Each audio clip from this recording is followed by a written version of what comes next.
Ang wala at always dapat Yes, yes. ano naman ang point of reference na tumbala sa slide. Ang ilalagay sa aralin ito.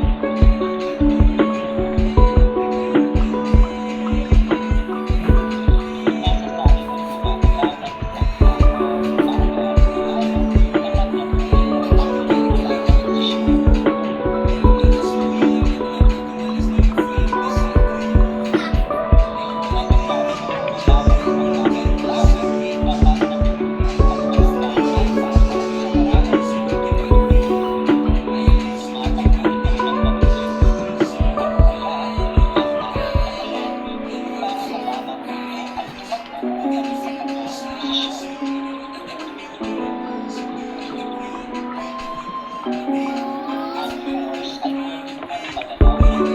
ang pinagmulan na posisyon. Masasabi kong gumagalaw ng isang bagay, kapag nagpapili ang pagmasdan ay para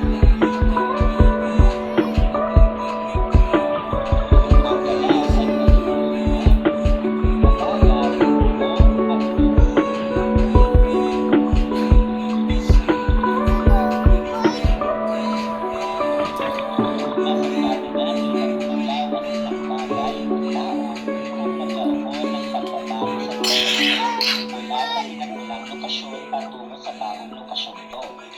Kapag sinabing lokasyon, ito ay kung saan nagmula ang mga bata. Maaaring nagmula sila sa kanilang bahay o maaaring nagmula sa paaralan. Ano yan? Ha? Yes,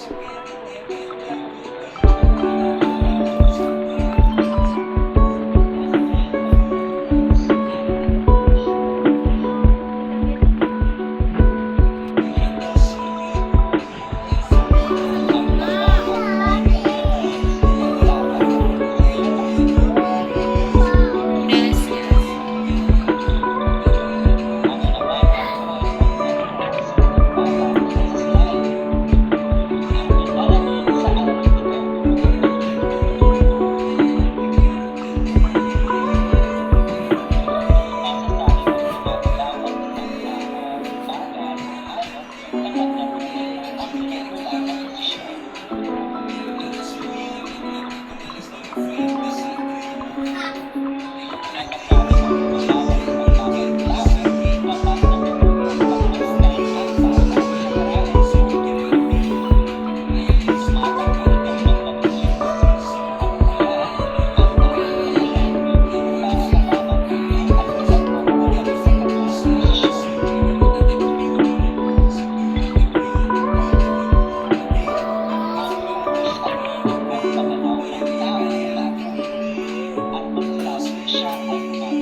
Ang galaw ay pwedeng mahina, mabagal, o mabilis.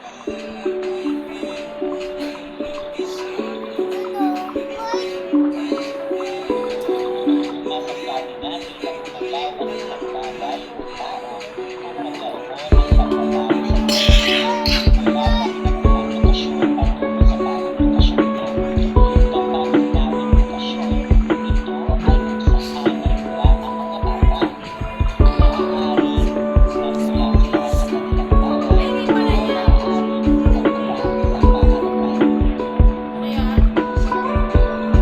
Ha?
Masasabi mong gumagalaw ang isang tao, bagay, o hayop kapag natukoy mo ang pinagmulan ng posisyon.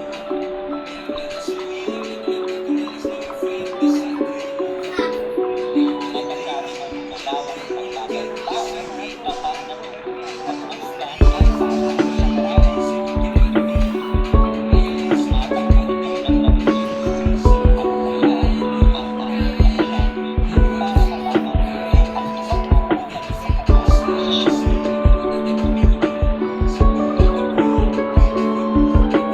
Ang hugis ay may paggalaw ng tao o bagay at masasabi mo siya ay gumagalaw at iba ang direksyon.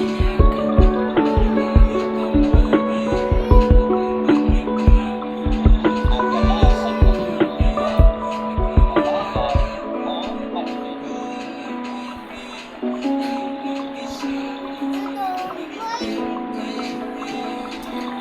Masasabi